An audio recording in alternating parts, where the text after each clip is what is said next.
any messages? Your phone was full. Well, I just started broadcasting.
No. I mean, the little things in the kiosk things?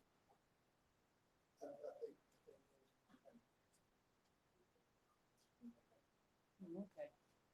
You don't have any hot chocolate packs or anything like that? All right.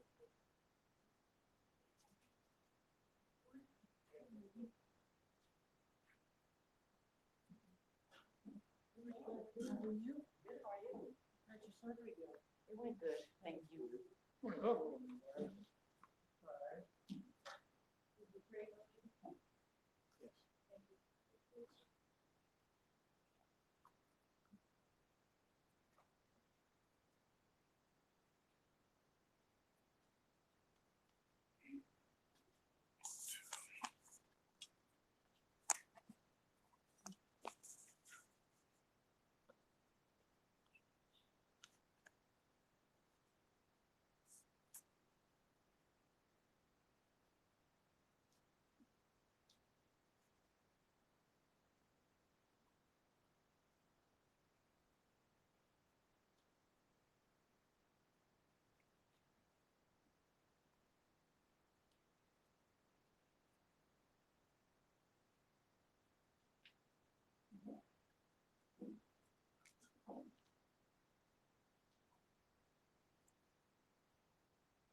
It's been all right. It's been pretty good. Nothing, particular to speak of. Yeah, it's been fairly uneventful. It's not too bad.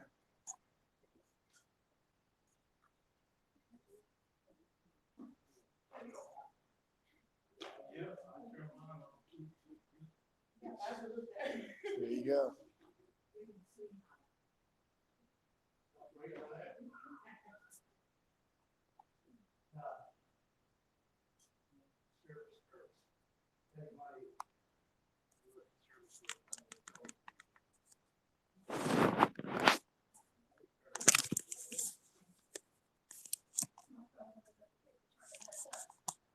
No kidding. Like Monday afternoon, they'll figure out. Oh, wow.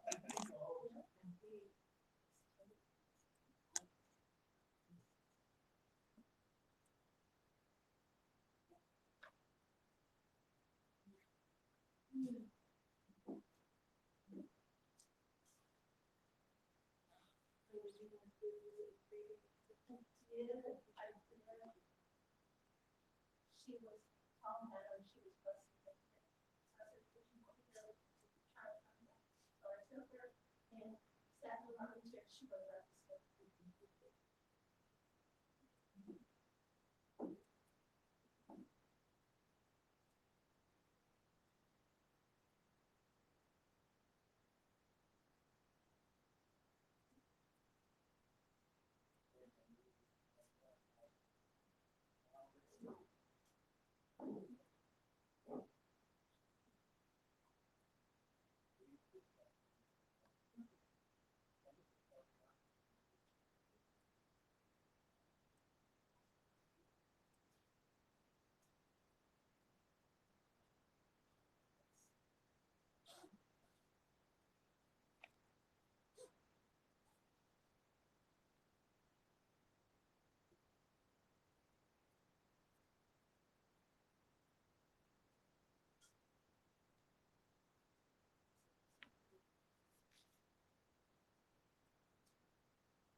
All right, we're going to go ahead and get started now.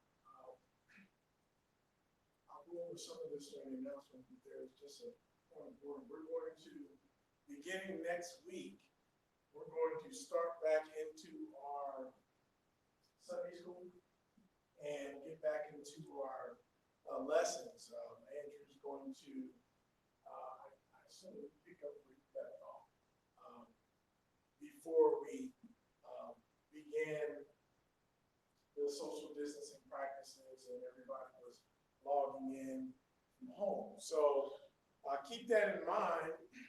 We're going to start about the same time, around 10 o'clock. And make sure that you take notes and keep up on the scriptures that we're going to be going over. Again, starting back next week. That will also be listed on the website, and you'll find that in the bulletin as well. Also, in your bulletins, and that will be posted on the website here after our service, you will find how to log into Zoom. You can just go on to Facebook Live and find the stream for Wednesdays for our midweek Bible study. But if you'd like to participate, like we had a very good discussion afterwards this past Wednesday, if you'd like to find out, you'll see the Zoom meetings, how to log in. Zoom is really simple. You can get it on your phone or your computer. It's a really easy device. It's nothing too intrusive. So if you want to be a part of that, make sure that you go in and set up to be able to log into Zoom, and we'll go into our rooms and be able to have some discussion, okay? So let's go ahead and get started. We'll start by singing song number 756, and we all get that. Sing the wondrous love of Jesus, sing his mercy and his grace. In the mansion bright and blessed, he'll prepare for us a place. When we all get to heaven, what a day of rejoicing that will be. When we all see Jesus, we'll sing and shout the victory. While we walk the pilgrim pathway, clouds will overspread the sky. But when traveling days are over, not a shadow, not a sign. When we all get to heaven, what a day of rejoicing that will be. When we all see Jesus, we'll sing and shout the victory. Let us then be true and faithful, trusting, serving every day. Just one glimpse of him in glory will the tolls of life repay. When we all get to heaven, what a day of rejoicing that will be. When we all see Jesus, we'll sing and shout the victory. Onward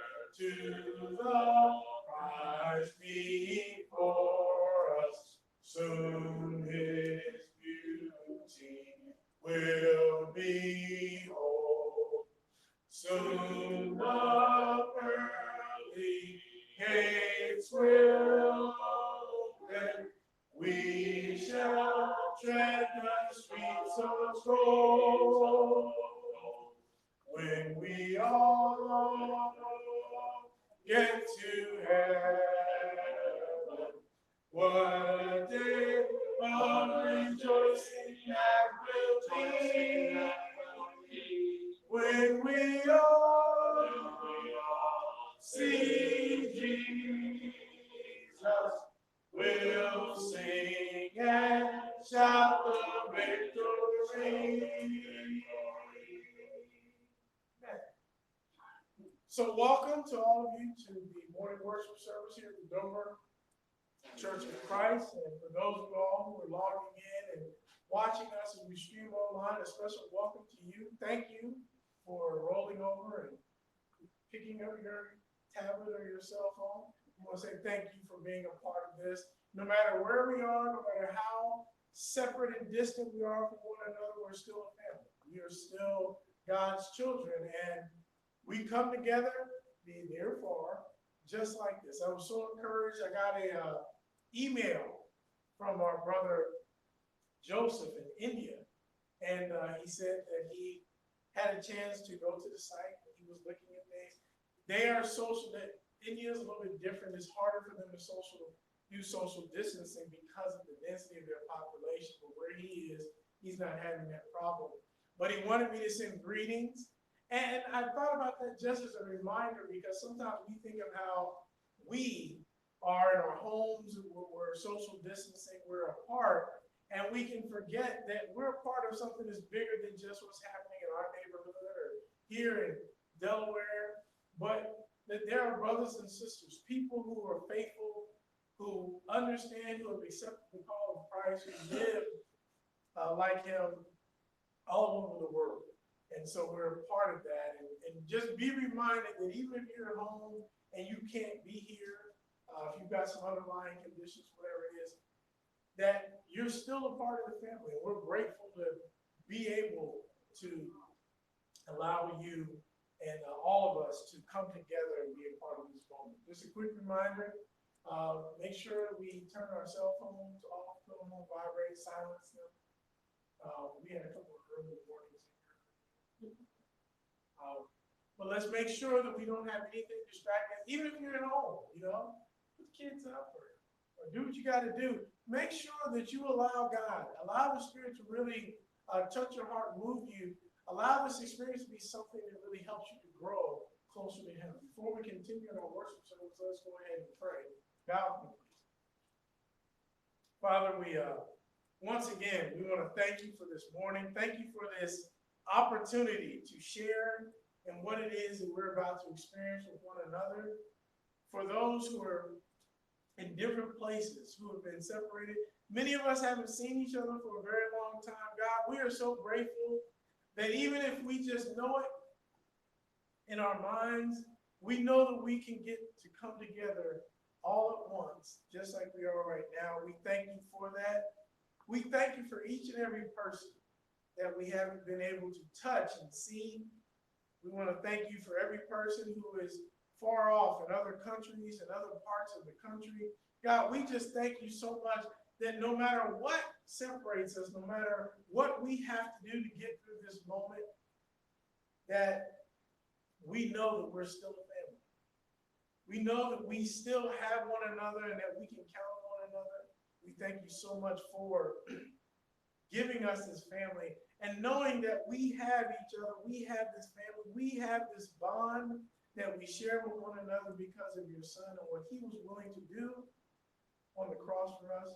We thank you for that. And we just ask at this time that you allow everything that we do in these next few moments to honor you, as we praise you, as we sing, as we lift you up from our homes, our living rooms, our bedrooms, our kitchens, wherever we are right now, God. We thank you so much, and we just ask that you help us to glorify you the best way we know how. Allow the word to move in our hearts. Allow us to be touched, to be challenged, to be convicted, and to ultimately be changed for the better and in your Son's likeness. We ask all this in your son Jesus' name. Amen. Before Andrew comes up to lead us in continuing the Lord's Supper, we'll sing song number 12. Last name I say the beat. Alas, and if my Savior bleed, and in my supper die, would he be but sacred for such a word as I? Was it for crimes that I have done? He groaned upon the tree. Amazing pity, grace unknown, and love beyond degree. Well might the sun in darkness hide, and shut his glories in. When Christ the mighty Maker died, for man the creature sin. Thus I hide my blushing face, while his dear cross appears. Is all my heart in thankfulness, and melt my eyes to tears. But drops of grief can never repay the debt of love I owe. Here, Lord, I give myself away. 'Tis all that I can do. At the cross, where I first saw the light, and the burden of my heart roll away. It was there by faith I received my sight, and now I am happy all the day.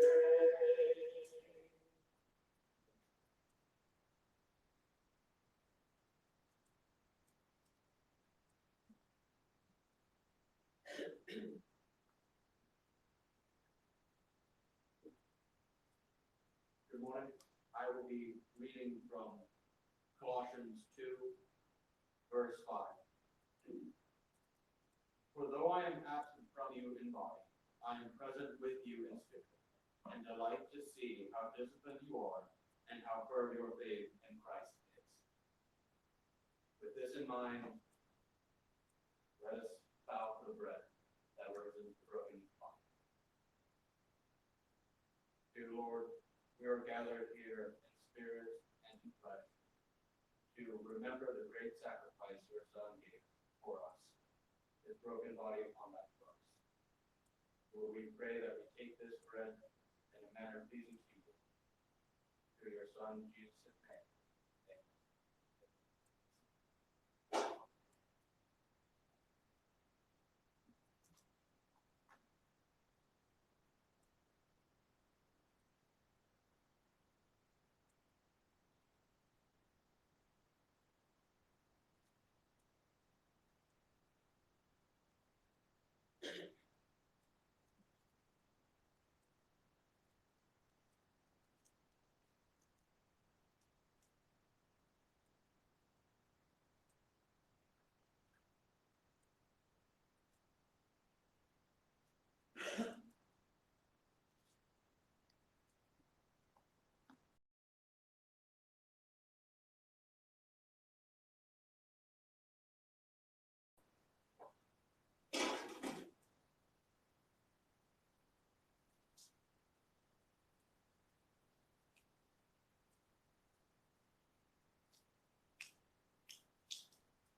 body for the Dear Lord, we are here to remember the soul cleansing blood that was shed on the cross. That blood that is represented by the blood. We pray that as we take this cup, we remember the great performance of it. We pray this through your Son, Jesus.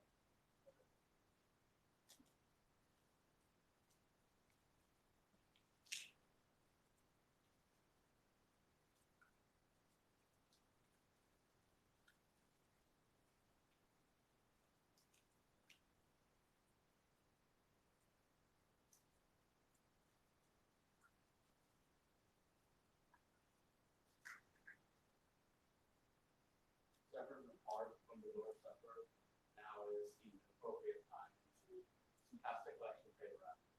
Even though we may not be here in flesh, we're still here in spirit and give one another. Will you please bow with me?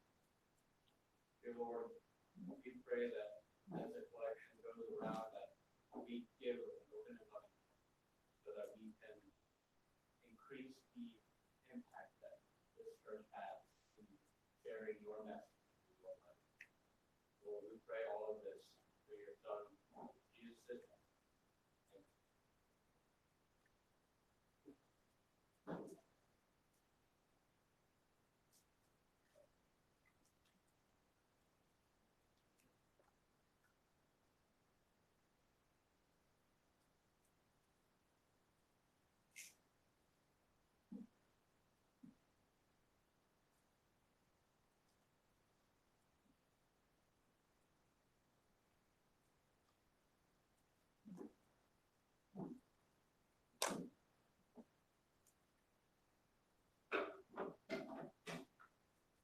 Okay.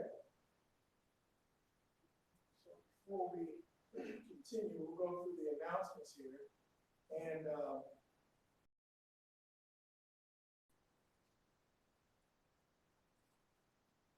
we're going to go through the announcements here. Just a few things to take note of. As I mentioned at the very beginning, most of what you'll find in the announcements that you downloaded are the same as it was last week. There are a couple of things that have been added. In particular, some of the prayer requests. One for the Eaton family, which is again Dennis with his sister Sandra. Just an update: she is out of ICU and in rehab due to a stroke that she had. She does still have COVID-19, so continue to pray for her.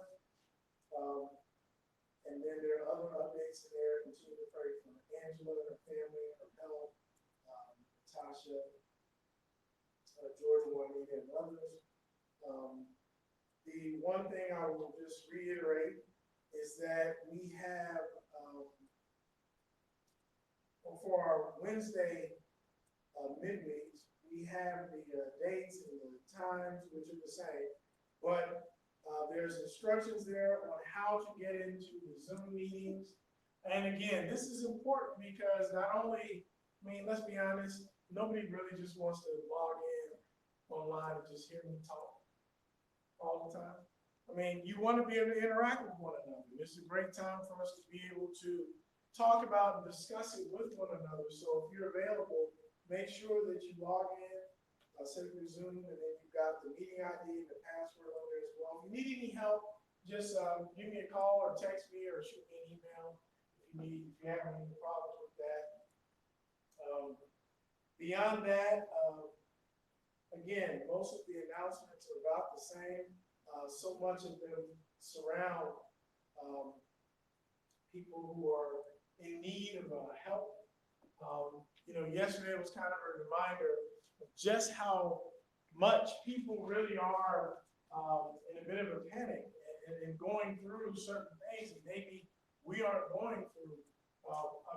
Mark sent me a text and said, hey, they have an overflow of resources, and so there's chicken everywhere. Delaware is chicken, especially you get down to Sussex County.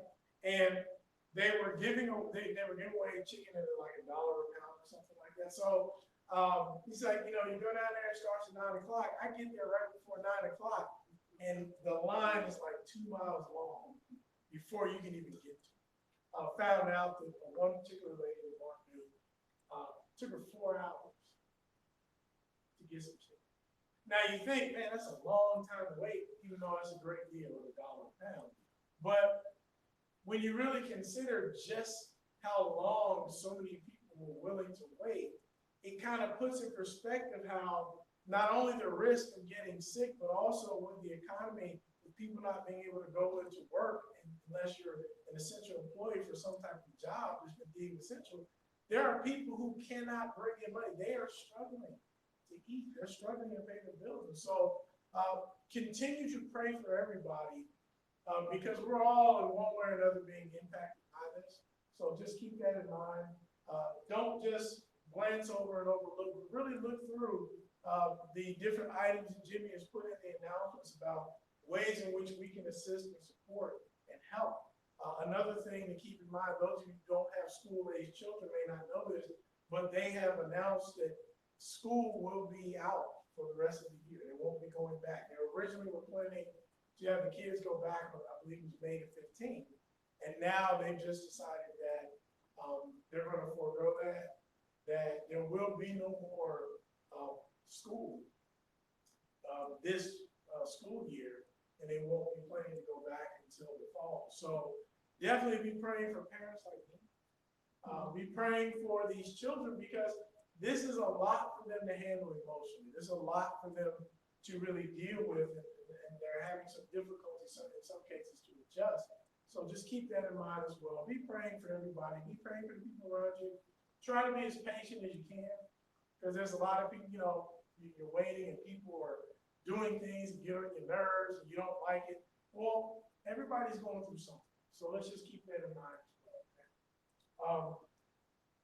So we're going to continue here. Let's sing 694, and then we'll go into our lesson for the day. To Canaan's land I'm on my way, where the soul never dies. My darkest night will turn to day, where the soul never dies. No sad farewell, no tear in eyes, where all is love and the soul never dies. A rose is blooming there for me, where the soul never dies. And I will spend eternity where the soul never dies. No sad farewell, no tear-dimmed eyes, where all is love and the soul never dies. A love light beams across the home where the soul never dies. It shines to light the shores of home where the soul never dies. No sad farewell, no tears where all is love and the soul never dies. My life will end in deathless sleep where the soul never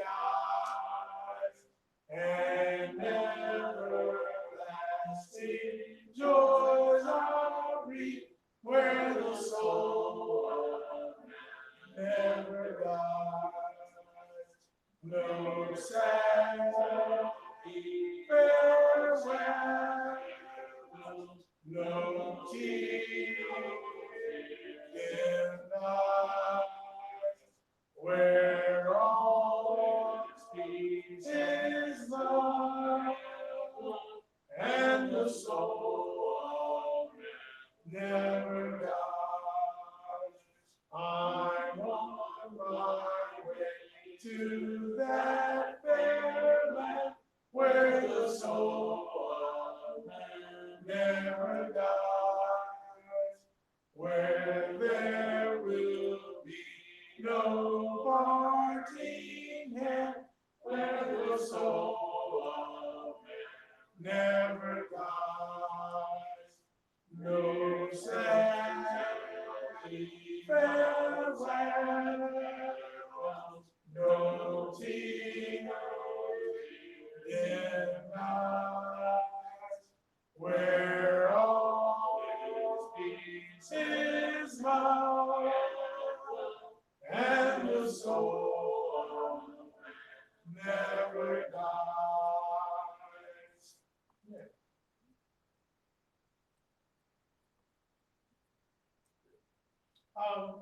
Today we're going to finish what we started probably a little over a month ago. We've been studying out the letters that Paul wrote while he was in prison.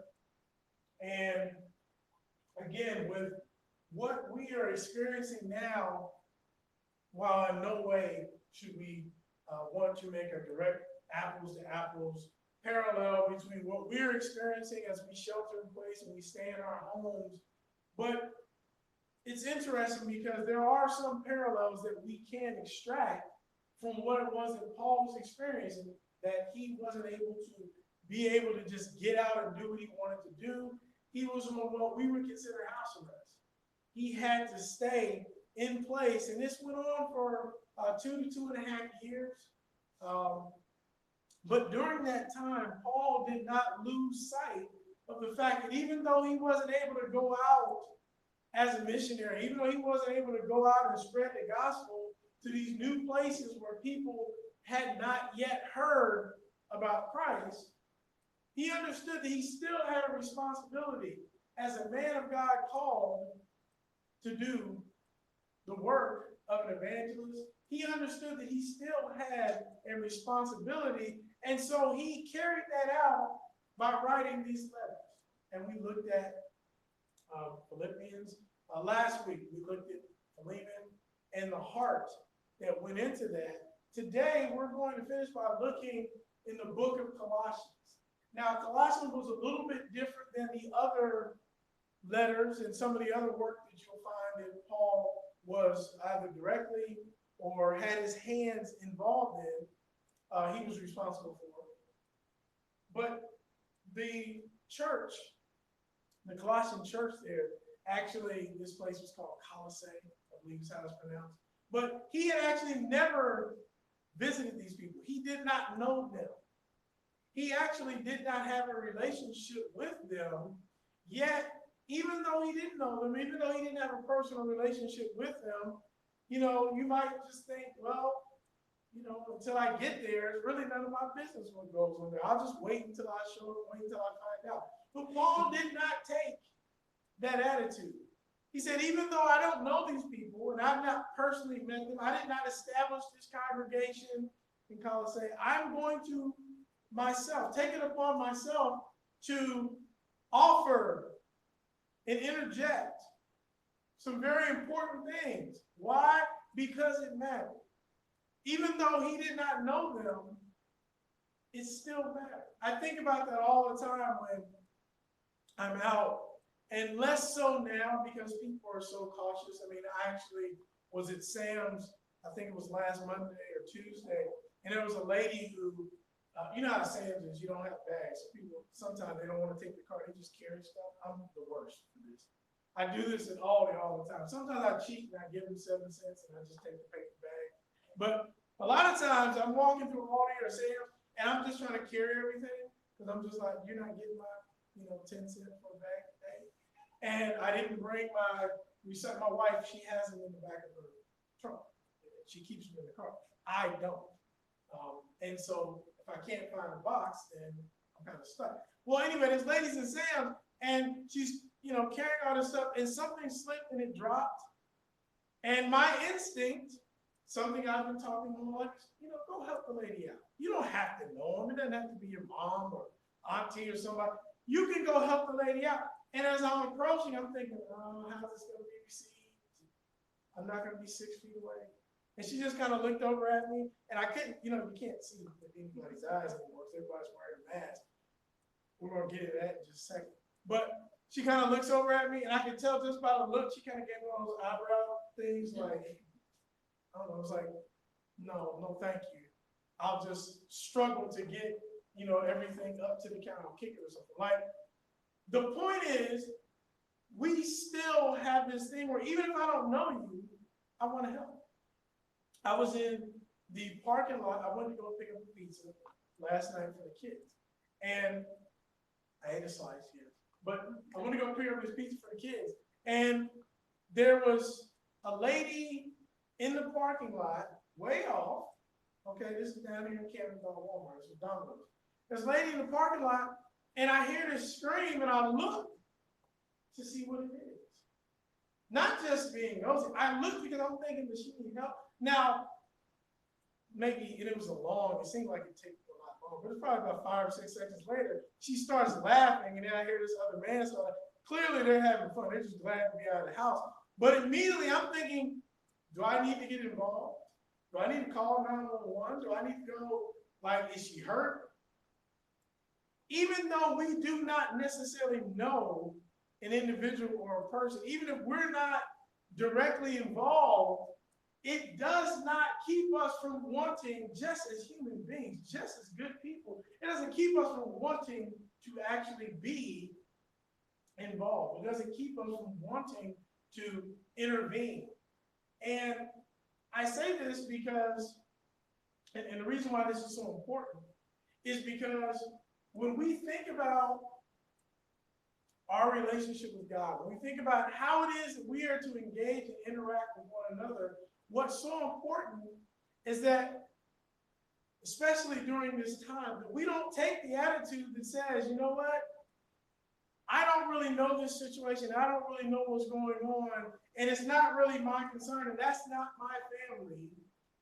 Those aren't people that I've built a relationship with. I'm still going to get involved. That was the attitude that Paul took. And what we're going to see here as we look through just a few different verses here in Colossians is not only did he take that attitude, but he reminded them of what was important. One of the things that's happening, and I'm seeing it so much online, I'm seeing it in just people calling me and texting me and they're asking me questions. And did you hear about this? Well, did you see what this said? Did you read this quote? Did you read this interview? Did you hear about this thing? And there's all these conspiracies, all these, notions that people have about something nefarious going on. And it's like, well, yeah, that could be true, but maybe this is just a virus. No, I heard something else. I heard this has to do with, the Catholic Church is trying to take over. And I heard this has to do with, there's literally all these types of things. And one of the things that Paul is we're going to see here that he's reminding them is that there are things that are important in life.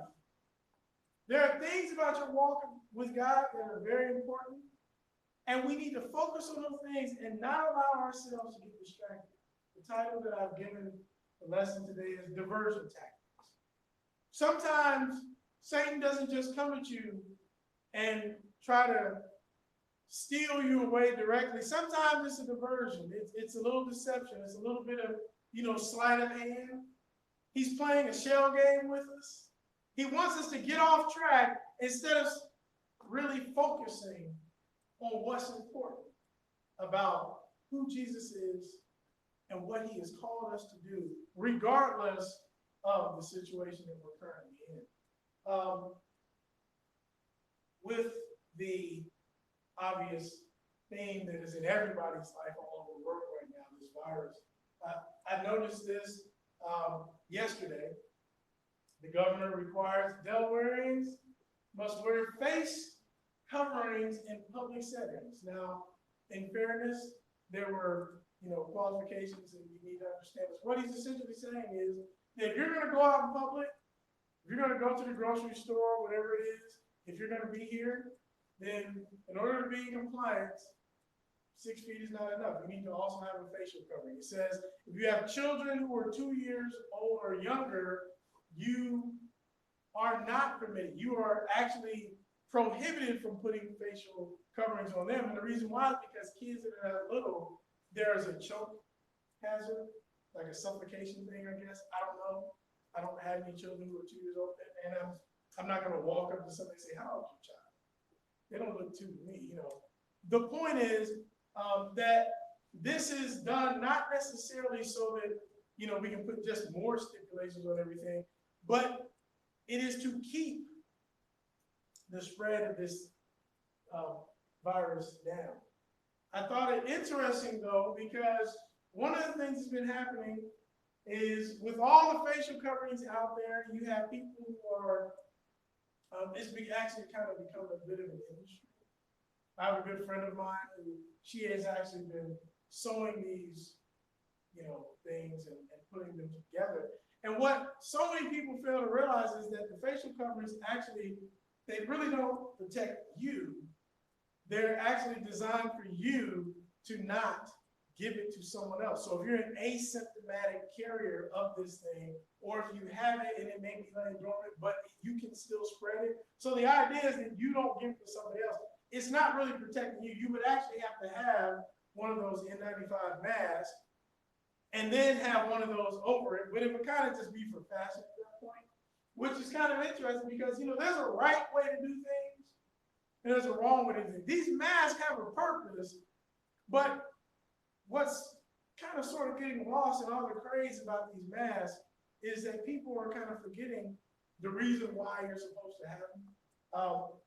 I want to look in Colossian chapter 2 because one of the things we're going to find is Paul is addressing them on something that we can relate to. Understanding what's important. What's important is not the mask that we put on. Again, understand that the masks themselves have a purpose, just like certain things that we're required to do and ask we have a purpose, and other things are kind of a distraction. I'll start at verse 16 in chapter 2. He says, "Therefore let no one pass judgment on you in questions of food and drink, or with regard to a festival, or a new moon, or a Sabbath. These are a shadow of the things to come, but the substance belongs to Christ. Let no one disqualify you, insisting on asceticism and worship of angels, going on in detail about visions, puffed up without reason by his sensuous mind, and not holding fast to the head, from whom the whole body, nourished and knit together through its joints and ligaments, grows with the growth that is from God. If with Christ you died to the elemental spirits of the world, why, as if you were still alive in the world, do you submit to regulations?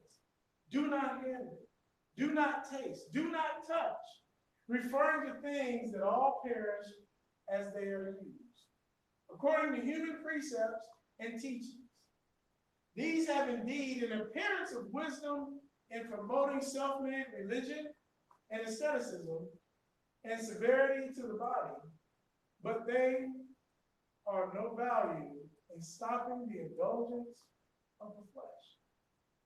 Paul's making a very clear point here. He's saying, when he says stopping the indulgence of the flesh, he's saying all these things that's going on and people are telling you, and all these people that are adding these different, you know, rules and regulations to your worship and how you're to live, those things may seem to matter, but in the end, they have nothing to do with you having a more righteous life, with you getting rid of sin, with you being able to live more like Christ. These things don't matter.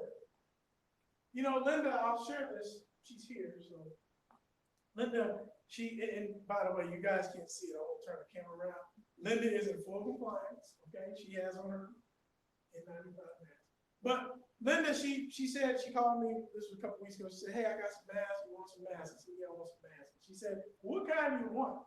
And she said, one of them's got these bones on it, the other one's blue, and this one there. And I was like, and so I decided, and then she just managed to drop off quite a few of them, and I just took them off.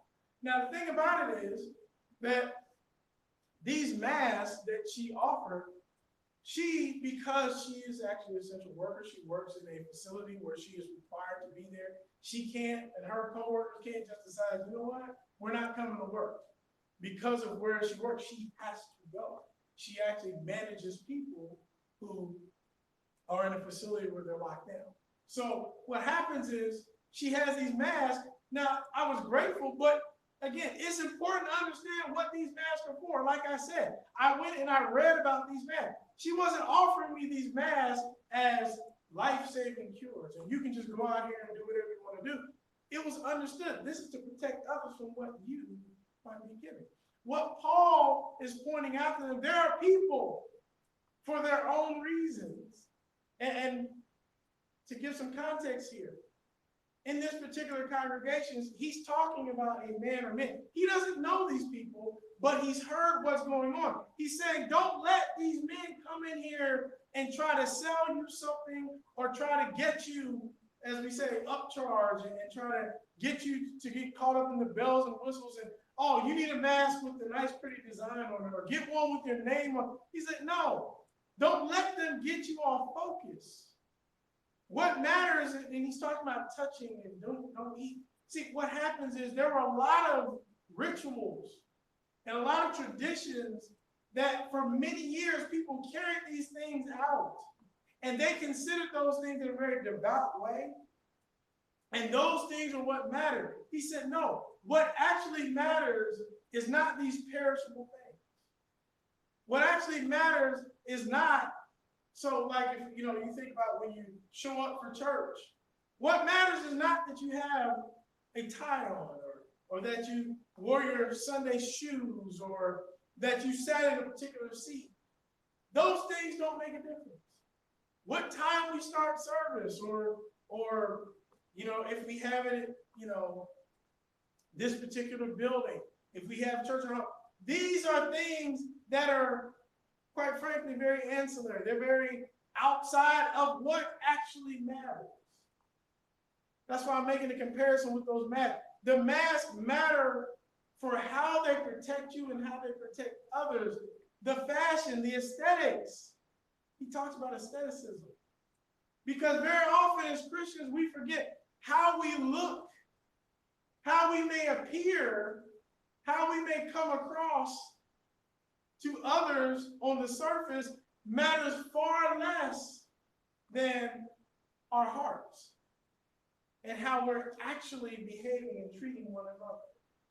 And there are people who right now, they're telling people, to get caught up in this and be thinking about this. And we can get so caught up in conspiracy theories and ideas and the politics that are involved.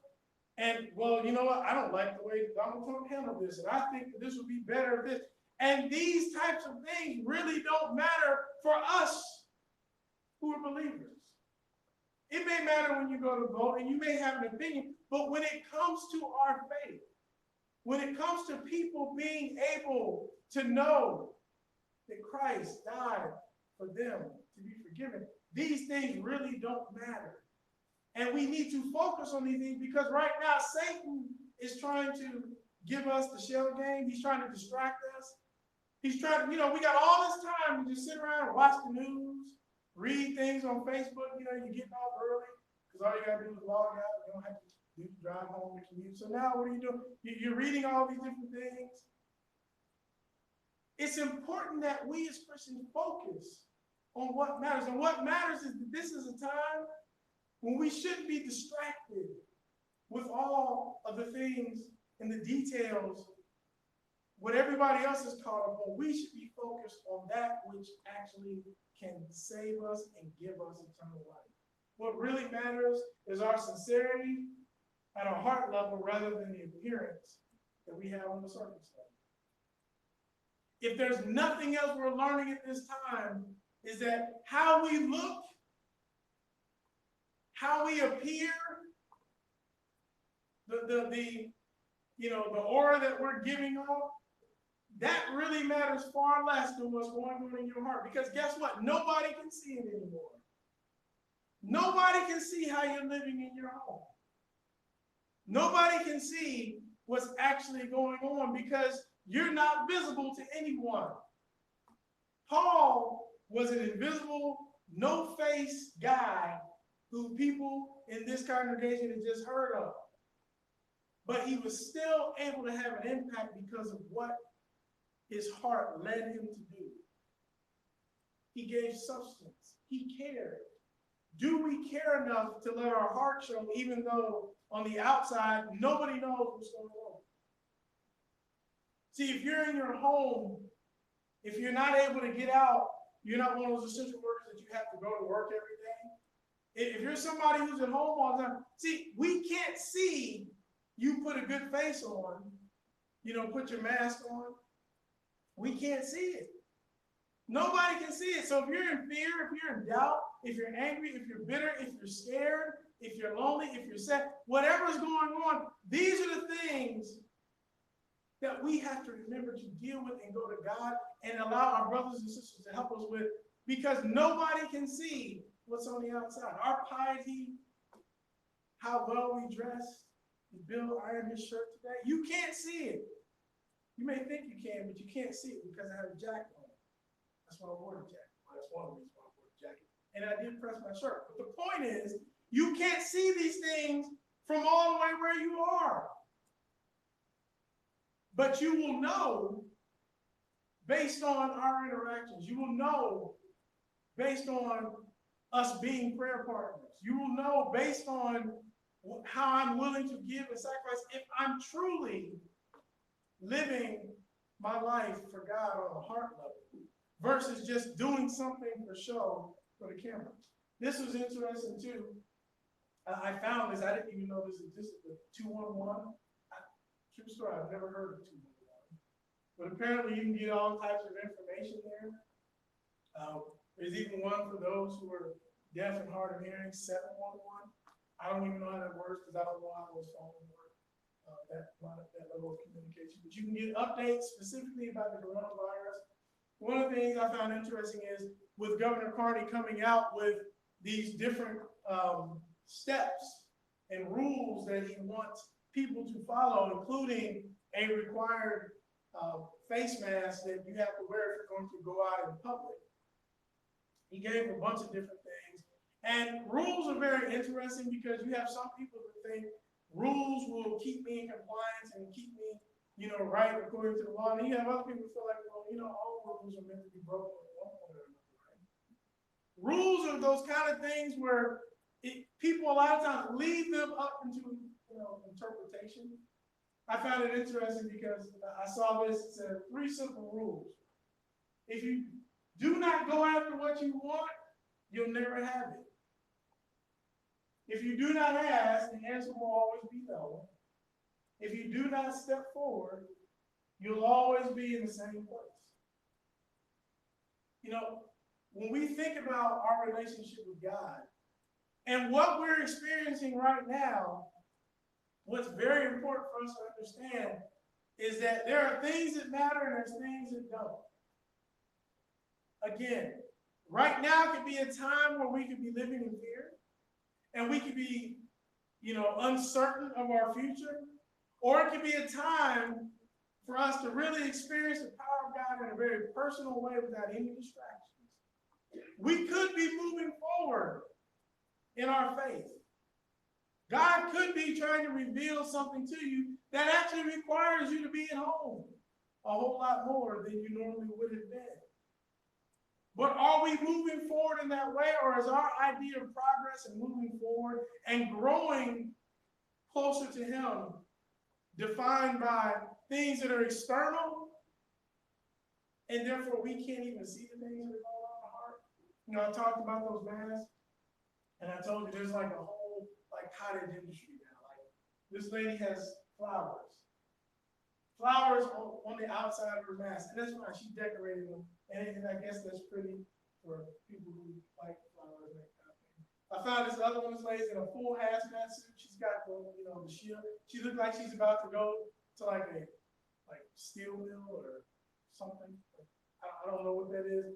But people all over the world, they're wearing these masks, and while they may be cute, while they may look aesthetically pleasing, are they actually that much more beneficial? This one I thought was particularly interesting because they didn't just stop at the mask, like they've got the whole outfit going on with it. I don't even know what's underneath that lady's scarf. But I'm seeing this now. People are thinking, well, this is going to be the new normal, and I've got to wear these masks to protect myself and other people. I may as well look good doing it. It may as well match my jacket. I'm going to be wearing this thing. The thing about it is, and I go back to the original question, how much do we care about how we look as Christians versus what's actually underneath it all? How much does it matter? Because I know some people, frankly, I've talked to them and I was like, you're not serious, right? They're like, yeah. They literally told me, man, I'm not wearing that mask. It's difficult. I don't think it looks particularly good. It looks terrible. I'm tired of seeing people walking around here looking like G.I. Joe, remember Cobra? Like I'm tired of this, or it's difficult for me to breathe. And I'm like, well, just when it gets tough, just take it off. Breathe a little bit and put it back on. Well, no, I'm not going to do that. What really matters to us, is it our appearance? Is it the aesthetics? Is it how it feels? Or does what really matters come from the heart?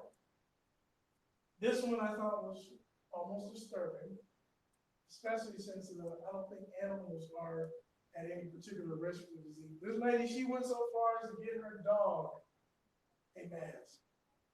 And you think about it, I'm not judging a woman.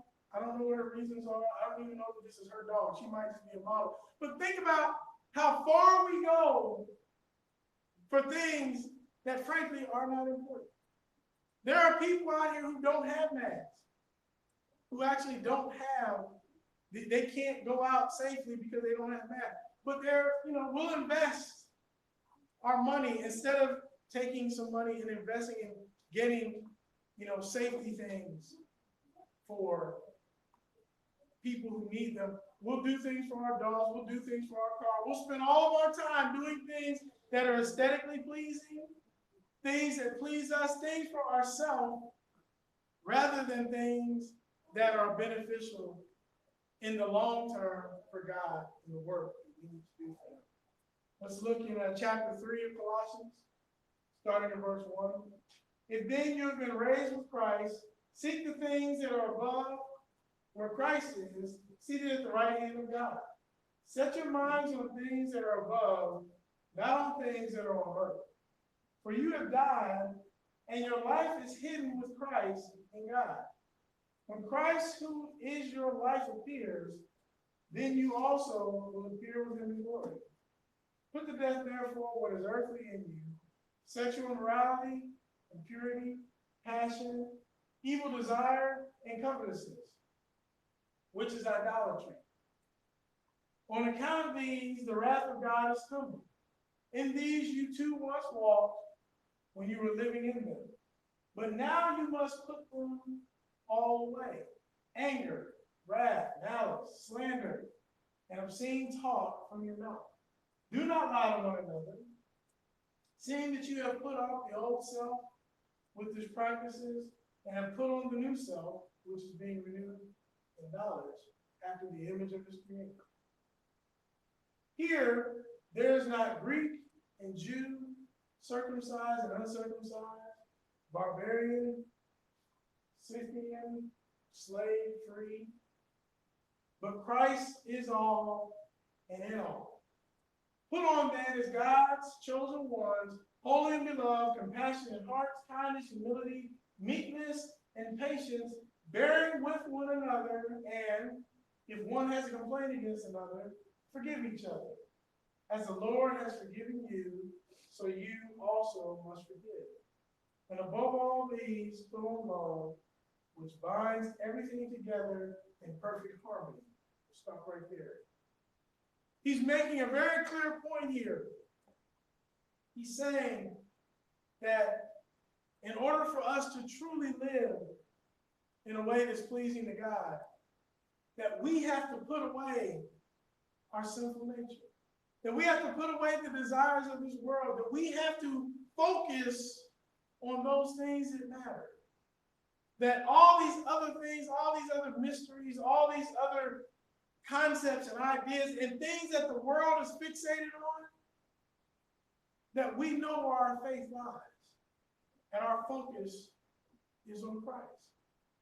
Is that something that we are doing in this time? Because for some people, in order to focus, it'd be different. I'll tell you a quick story. My uncle, one time, I was about 20 years old, and I was talking about Uncle Move. And we're in the car, and at this time, I was very angry with my dad. I don't think I remember what I was angry about, but I was very angry with my father. And whatever it was about, I'm going along, and my uncle, he's just kind of my uncle, this is my dad's brother, he's only a year younger than him. And we're just talking, and we're riding along in the moving van, and you know, my uncle kind of smirked, and I'm like, it's not funny. He's like, yeah, it actually kind of is. And I said, well, what's funny about this? I'm really upset. I am torn up about this. He said, because your father does the same thing. I've been watching him your entire life. Your father does the same thing every single time. I said, what is that? He said,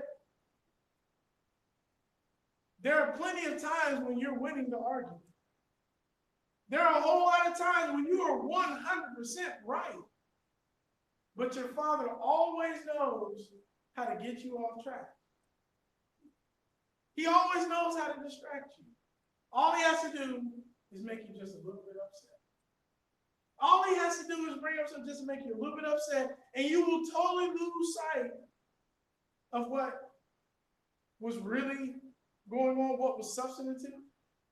And then you get mad. And then you become the person who's irate, and then you become unreasonable. And then you get unwound, and then you get unglued and unwrapped.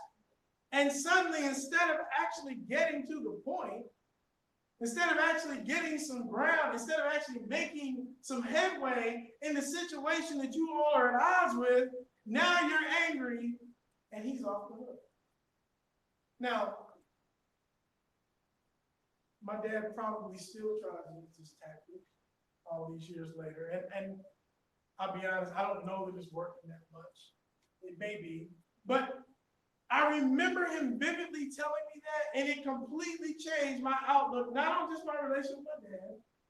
My dad's actually not a very argumentative guy, but you know how it is when you're combative. It's like you start losing, it's like, hey, I'm not gonna let my son beat me, so I'll distract him. And here's the thing, that's exactly what Paul is trying to tell the church here. You're growing. I'm hearing great things about you. You're handling persecution well. You're handling the teachings well. You are becoming more mature in Christ. But sin is not only something that's corrosive to your soul, to your spirit.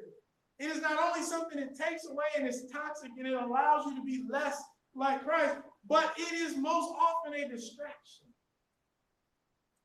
One of the things that happens is, especially during times like this, when we are maybe making less money, when we are struggling because we've got so much more on our plate. One of the things my wife and I have been talking often about is how much I love being home with my wife and my children all the time, all day long. But how much I also get frustrated that I'm home with my wife and children all day long, all the time. It's so important, and I've even got to the point where I've kind of compartmentalized, like I need a break, but I can't just like leave, because if I just leave and go for a walk or whatever for an hour, then that leaves my wife at home with both of them, and then I'm afraid for the children. So what I'll do is sometimes I'll split it up, and I'll take William with me, and I'll leave Kendall. Most of the times I take Kendall because she's the one where there's gonna be a fire when I come back, right? And they'll be going at it. The point is that as much as this time has been beneficial, it's important that we don't allow ourselves to get distracted and allow the things on the inside, our bitterness, our resentment, our hurt. This is a time when we should be healing. Not just avoiding getting sick. Spiritually, we should be healing. We should be taking this time. As I talked about a couple weeks ago, our marriages We've got plenty of time to talk it out. There are things that we need to address and deal with. We need to do it. Get rid of that malice. Get rid of that anger. Get rid of that mistrust. Get rid of that hurt. Even if it's something from way back in the past, let's leave it. Do not allow ourselves to get distracted. Because Satan's like, okay, I can't get them to go out in the world and let some stranger do it. So maybe now I'm going to use the people that live in their house to cause this bitterness, to cause this anger, to cause this rage, to cause this resentment. Our status doesn't make us more acceptable to God. It's the Christ in us, however, it does. Our status and, our stature and what the world thinks about us doesn't really matter if in our hearts and in our homes and in the relationships that are closest to us, we can't show the example of Christ. He's trying to compel them and urge them to remember that you have to let things go. He points out, he says, to forgive those.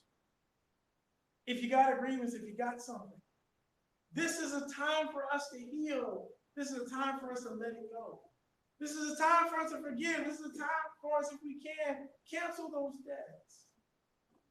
Don't hold it against people anymore. I'm not just talking financial debts. I'm saying if you feel like somebody owes you an apology, you feel like somebody owes you something that they, otherwise said that maybe you deserve.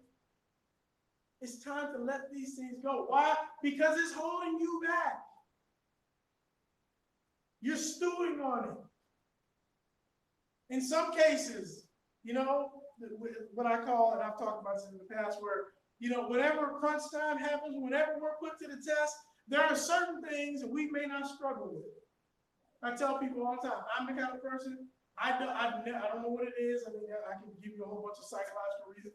I, generally speaking, have never been a person who struggles with theft or stealing. It's just not something. I'm not saying that I'm judging anybody. That's just not my thing. Okay? But when it comes to anger, oh yeah. And see, what happens is now's the time where my anger, I have to truly be on guard, because this is when Satan's going to work to try to get that anger to be directed internally, not just at my children or my wife and the people in my house, but also being angry with myself, not being willing. I can't move forward. What are the things that are those defaults, the things that we fall back on naturally?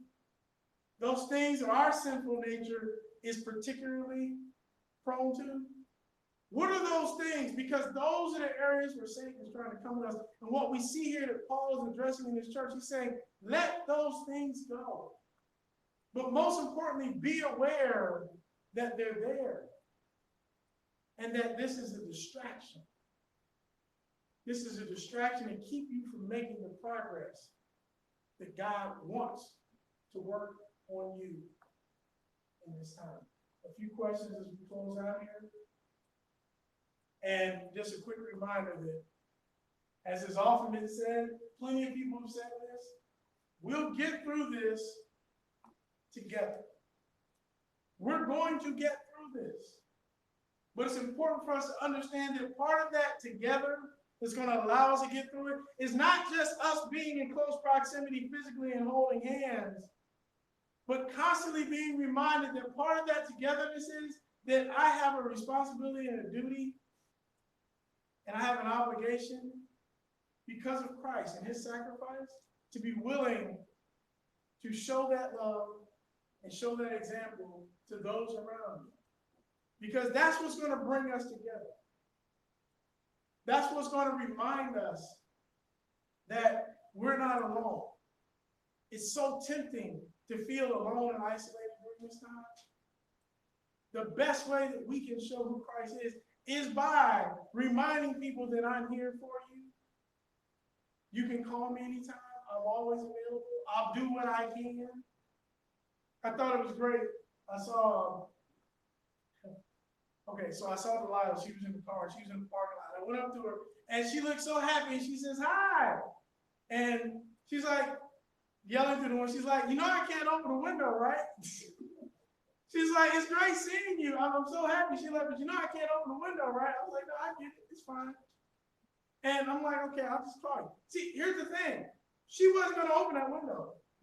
I don't know if the door was like, I didn't like check, but I'm sure she wasn't going to open the door either. Like, we have to, there are certain people, because of underlying conditions, we have to keep our distance, but that doesn't stop you. That smile was genuine. It was sincere. I was actually happy to see her, and I know she was happy to see me. We can do that without being together physically. Are we committed to doing that? A few questions here on our focus. In what way has our new normal been a distraction for you spiritually? How has it caused you, on the other hand, to focus? In what way has this new normal caused new things to come up? Either new things that are positive and allowing you to focus and see things and allowing you to grow, allowing you to see God more clearly? Or in what ways has this new normal of social distancing and some of the constraints that have been put on us financially and in business and in other ways, in what way has that distracted you? Because for a lot of people, this is one big distraction. This is one big just mess. It's been something that caused us more anxiety, more impatience, more doubt. But it's a mirage. It's a distraction. We have to understand that God is in control, and he's calling us to something, and each person it may be something totally different. Do not allow yourself to get distracted. What is distracting you right now? What do you need to go to God and say, help me with this distraction that is keeping me from focusing on what ultimately you have planned for my life? Are you an example of Christianity to others and the things that really matter versus the accessories and add-ons that come with it? I think about this because, especially because I used to sell cars. I thought about Leroy as I put this point in there, because a lot of times when you go and buy a car, it's great when you can sell somebody on the leather seats, and they're like, well, I don't really need the leather seats. Oh yeah, but they're heated, or I really need and I'm not accusing Leroy of this. I'm simply saying that there are times when the accessories and the add-ons and the upcharge, you ever go in and you buy that, I went in and buy my son a phone. I think I mentioned this sometime back. I went in and buy him a phone. It was one of those prepaid phones because I love my son. He does pretty good, but he's also 11. So I'm not going to buy him a $500 phone. I haven't bought myself a $500 phone, but I'm not going to buy him a $500 phone. So I go in, I buy him the phone. I'm like, it was only like, I think, $50. And they're like, do you want to get the protection plan? And I said, absolutely not. They said, yeah, but are you sure? Because if something happens, I said, listen, the last time I bought a protection plan, I wasted money because I spent more time fighting to get you all to give me a new phone than I ended up buying a new phone anyway. That's how I got the phone. And then they're like, oh, okay, we've decided to go ahead and come through and here's your money back. The thing about it is, sometimes we get so caught up on the ancillary things and the add-ons and the accessories that we forget that those aren't the things that matter. When it comes to showing who Christ is, forgiveness matters a whole lot more than, making sure that you say something polite or, well, I can't shake hands. What am I going to do if I can't shake hands? If I can't greet people don't greet with a holy kiss anyway, right? Well, but I can't hug people. Well, I'm sorry that you can't hug people, but you can forgive them. But you can show kindness to them. You can serve them. I told you about the chicken and the 2-mile-long road full of people down in Harrington. It was interesting. I decided, these people clearly need this chicken more than I do. So I turned around. I came on back. You know what? Mark, he's like, you didn't get the chicken? I said, no, I didn't get the chicken. Mark got some chicken, found me, keeping social distance. He put the chicken in the van, and I was grateful. I ended up still getting some chicken. Mark cares about making sure that my family has chicken. Thank you. The point is, you can serve people, even with social distancing. You can show kindness and love to people, even with social distancing. You can do for people.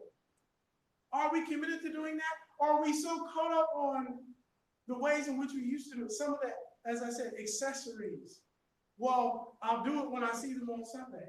Well, now that Sunday morning worship has been taken away from a social distancing standpoint, are you still committed to the fellowship and the breaking of bread and the prayer? That's so much of what we've been talking about on Wednesdays. Are we still committed to those things, even though some of those add-ons and accessories have been taken away?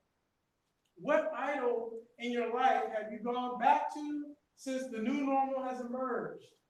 Are you more determined to rid yourself of sin right now, or have you been taken away by universal thinking? There's two parts I want to get into here. One of the things Paul referred to, notice when he was talking about sin and malice and grief and strife and anger and all these things, he points out that these are like idols, because these are frankly the things that we put before God.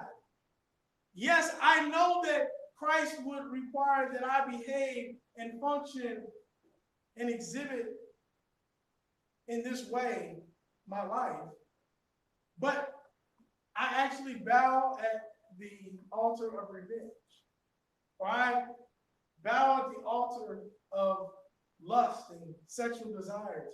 I bow at the idol of whatever it is, even beyond knowing that I'm not supposed to live this way. He points out that those things are idols. Those are things that we serve when we say, I know that Christ died for me. I know that I'm forgiven. I know that I'm not a slave to it, but I'm going to voluntarily go back to it anyway. These are not requirements. These are not things we have to do. During this time of stress and uncertainty and anxiety, has this been a time where you've actually gone back to those idols? Have you put those things away? Have you gotten further away from your sinful nature and your sinful desires, or have you actually gotten closer to them? Have they become more prevalent during these past 6 weeks or so, or have they faded away and you've almost forgotten? They almost don't exist. Are you more determined? You know, the other part of this, talking about that universal thinking, one of the things, and I won't go too far into this now, but one of the things we find is what was happening in this and so many other churches, and as he's referring to these people coming in with all these different ways of thinking and adding on these things to the gospel, these are people that were eventually known and became more prevalent as the church grew in the first century. They were Gnostics. People that were somehow taking away from the deity of Christ. People that were taking away and slowly chipping away at the gospel. If we're not careful, we can get into that way of thinking now. We can kind of get so far off into the science and, well, this is what Bill Gates said, and we're going to put our faith in this vaccine, or we're going to put our faith in, you know, the CDC or the World Health Organization, and we forget that science is not at odds with God at all. But science is not God. Science does not determine your faith. Science does not say, you know what, it's a certainty.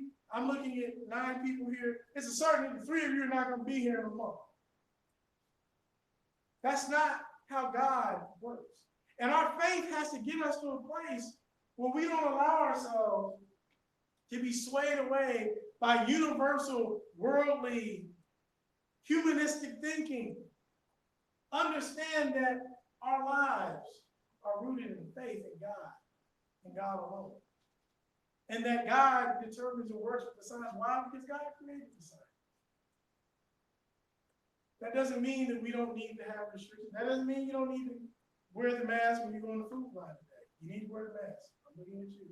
Wear the mask when you go in the fruit line. But that has nothing to do with where your faith lies. And be careful to not get swept away by universal, scientific, ungodly thinking that chips away at your faith. And finally, are you aware and on guard against people that have influence in your life, but do not have in mind the things of God? So much of what Paul was telling these people was, be watchful and be mindful of the people in your life. And when I say the people in your life, I'm not just talking about somebody who may be in your family or somebody you talk to all the time or somebody that you live with. Those may be the case if you work with somebody and they're always chipping away at faith in God. But what about the people that you listen to, the talk shows, the YouTube, the TED Talks, the videos, the things that you are consuming? Are you conscious and aware of those things that may be actually chipping away at your faith? The danger, the most present danger that Paul wrote about to all of these churches was false doctrine and people. Not people who were coming in and necessarily killing them. That was persecution, and that existed. But that wasn't what the biggest danger for so many of them was.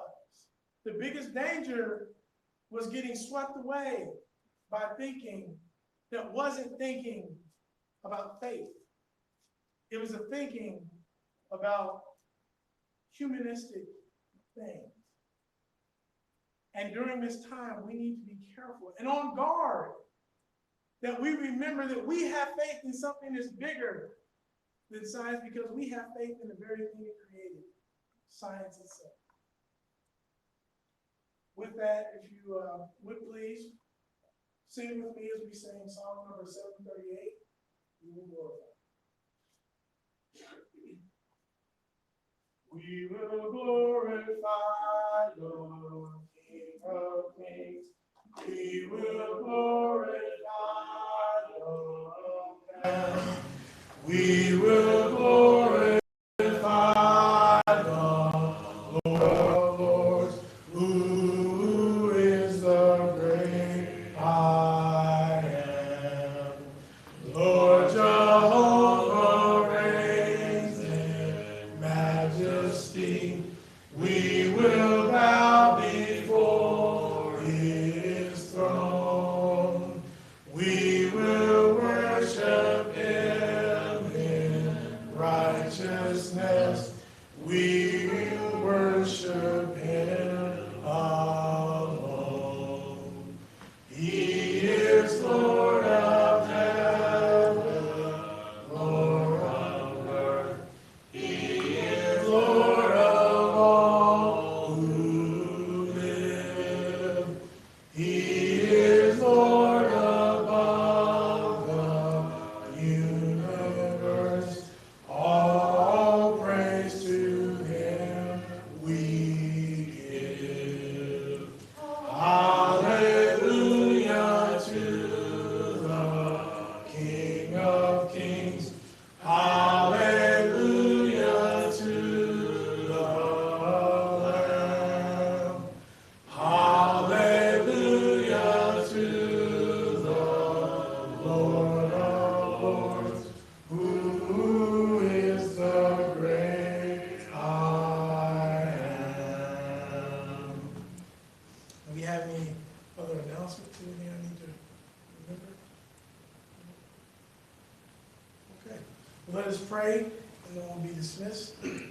Father, we thank you for this day, and once again, bringing us all together from different remote places, and allowing us to be able to worship you together, allowing us to be able to worship in spirit and in truth. As we've studied Paul and as we see the distance that separated him from the rest of the body, we are so grateful that because of your Holy Spirit, because of the power that each of us have through that Holy Spirit, we are still able to be together with one another. Help us to be able, as we move forward through the rest of this day, this week, and even through this very difficult and trying period with social distancing and with the virus that is still affecting so many communities all over the world. God, help us to remember the things that are important. Help us to be able to focus, to not get distracted, to not get pushed to the side, to not get caught up in the confusion that so many in this world are entrapped in. Help us to be able to focus on you, worship you alone, to have faith in you, and to remember that this is a time that you want our attention. You want our focus. You want us more than ever to live like your son. That even though people cannot see us firsthand and that we're not able to be in direct contact in most cases, God, please allow us to see just how powerful you are. Allow this to be a time for us to really show that you are truly unlimited because of the way that you're going to work through us and allow us to move and change the hearts of so many. God, help us to always remember that we have a purpose. Allow us to be willing to submit to your will. Help us to overcome those things that may be idols, maybe things that we default back to when we're in trouble, when we feel anxiety, when we're stressed, when we're afraid. Help us to overcome those things by going to you and letting you have your way. As we finish here today, we ask that you be with those who are on our prayer list, be with those who are sick, be with those in our number who are struggling with anxiety, struggling with their finances, struggling physically and emotionally. God, help us to be compassionate. Help us to reach out and find ways to serve and to reflect you in such a dark world. Help us to be the light that you've called us to be. It's in your Son Jesus' name we pray. Amen.